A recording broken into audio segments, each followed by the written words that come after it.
Hey, how's it going, super friends? Welcome back to my channel. Today I am so stoked to be able to bring to you the brand new DC Essentials Red Hood action figure from DC Collectibles, direct from the source. And truthfully, Red Hood may be one of the figures that ends up being one of the crown jewels of the DC Essentials action figure collection. So let the review begin. As for the packaging, we know what to expect by now from the DC Essentials. Logos here and here, big window, figure on the inside, 2 hands, and 2 guns. The top's got his distinctive looking Jason Todd Red Hood logo, while the side has an image of the prototype figure. While the back has an image of the exact same figure on a white background with a little bit of a write-up which you can pause now to read if you'd like to, and then on the bottom here you can see the other figures coming in the next wave. One that I am really excited about, Hal Jordan Green Lantern, Sinestro, Nightfall Batman, and the Ballant Nightfall Catwoman.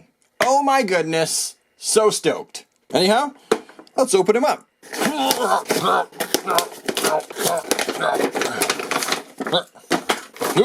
Oh yeah, on the inside you got the same picture of Red Hood as on the back and also as on the side.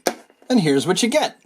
Pretty spiffy. Alright, let's take off the twist ties, remove the wrestling belt. 1, 2. Sun's out, guns out. And then we pop it over it. Well, right off the bat, I could tell you that this guy here is definitely one of my favorite DC Essentials figures. Absolutely. I mean, how could he not be? Just look at him. It's a thing of beauty. He's got some newly sculpted pieces with this figure, although for the most part, Red Hood does use the exact same body buck as every other male figure in the DC Essentials line. Clearly a cost-saving measure. He definitely has a lot of new sculpted detail that is unique to him. And they clearly didn't just throw this guy together. They really wanted to do something that the fans, I think, would appreciate. At least that's my observation from where I sit. And look, he comes with not only the 2 trigger hands, But also the 2 guns that every single Red Hood figure should come with. These ones aren't molded into the holsters. I can put them in, I can take them out, and the Red Hood can weigh them all about.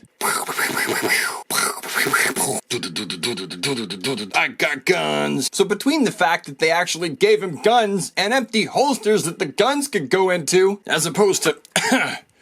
Right. There are other things that are still really cool about this figure, like all of that newly sculpted detail that we talked about. Like the foot guards, the shin guards, pretty much everything to do with his jacket here. And of course, the Red Hood. Which, in my opinion, looks really nice. I know some people might not be keen on it, but I think they did a fantastic job with this face sculpt, helmet sculpt.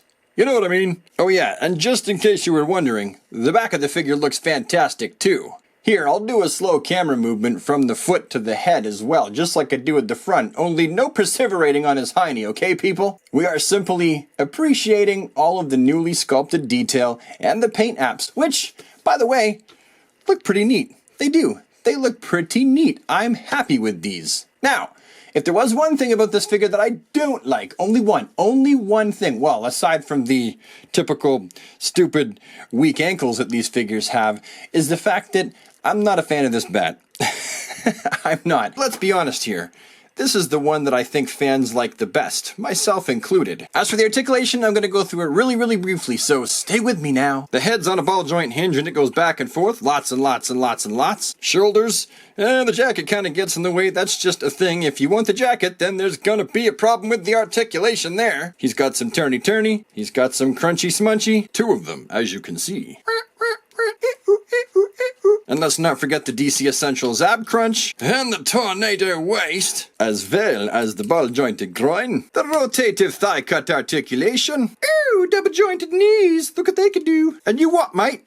Articulation at the top of the boot. And of course we have the terrible, horrible, no good, very bad DC Essentials ankle articulation. Why, for the love of God, haven't they gotten rid of this yet? DC Collectibles, I love you. You know I do, and this is a fantastic figure, but please, listen to the fans. Get rid of this, because it sucketh. It's terrible. They get weak, they get loose, they're just These are no good. Now, just as a side note, some people are gonna be just a little bit let down that the Red Hood doesn't come with an extra domino mask Jason Todd head. Well, have no fear. If you've got the Mattel version, this head can suffice and you could pop it on the shoulders. It might not be the best scale fit for this, but I think it's close enough. What do you think? As for the size comparison, bring out your red! Bring out your red!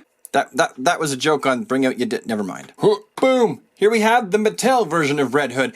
And this is a good figure. For as much as I've taken the time to make fun of it, it's not a bad figure. True, he ain't got no neck, and they did put a stupid zipper line up the front of the figure, but in general, this is actually a good figure, and it's also smaller, as you can see. Boom! And here we have the GameStop exclusive Arkham Knight Red Hood. This baby is really hard to find and is usually very expensive. As you can see, he's about the same size as this guy. And then finally, we have my head swap version of the new 52 DC Collectibles Red Hood. Personally, I think once you swap on one of the helmets from the DC multiverse and give him some big huge guns, I don't think he's half bad of a figure. And as you can see, he's a little bit smaller. Final thoughts? What do I think of this guy? Well, like I said, I feel like he's one of the crown jewels of the DC Essentials. It seems that fans have really wanted that leather jacket-clad Red Hood figure for a long time. And then all of a sudden, boom, we get 2 in a row. But this guy here, like I said, is not only, I feel, one of the crown jewels of the entire DC Essentials line, but he's probably the best Red Hood figure that's been made so far. I love how shiny his red helmet is. I think that's a good look for this figure. The leather jacket has that nice kind of matte look to it. The paint job for this figure looks really neat and tidy. I mean, there really isn't that much to speak of as far as paint apps go. I mean, the jacket is separate pieces. The bat on his chest is crisp. His belt is a separate piece, as are the guards over his shins, as well as over his feet. The figure itself looks well put together and tidy. And because of the leather jacket, Red Hood doesn't have that kind of skinny, gangly look that a lot of the DC Essentials have. His scale and size and everything seem to work together really well with this one. If I had to give this figure a mark out of 10, I would say it's a 9. I got a dock a mark because of the stupid ankles. I hate these ankles. They really suck. But I think that in general, he's fantastic. I say it was worth the wait and better late than never. But you know what? These are just my ideas and opinions and observations with this figure, and I'm sure you're gonna have your own, so drop them down in the comment section below. As far as the brown leather jacket version of Red Hood action figures goes, which one's your favorite? This one, the new 52, or the DC Multiverse? And if you've enjoyed this video, found it a useful and entertaining waste of time for the day, hey, you could drop me a like so I know that I've done something right. And finally, if you're not subscribed to the channel and you think you might want to see more of the stuff that I put out on YouTube on a regular basis, then I invite you today to become a super friend and join the DC squad simply by hitting the subscribe button and dingling the notification bell. Dingling. Is that a word? Dingling's not a word, is it? Anyway, have an awesome day, super friends. Please take care of yourselves and all those around you, and I will see you with the next one. Have a DC day, everybody. Take care.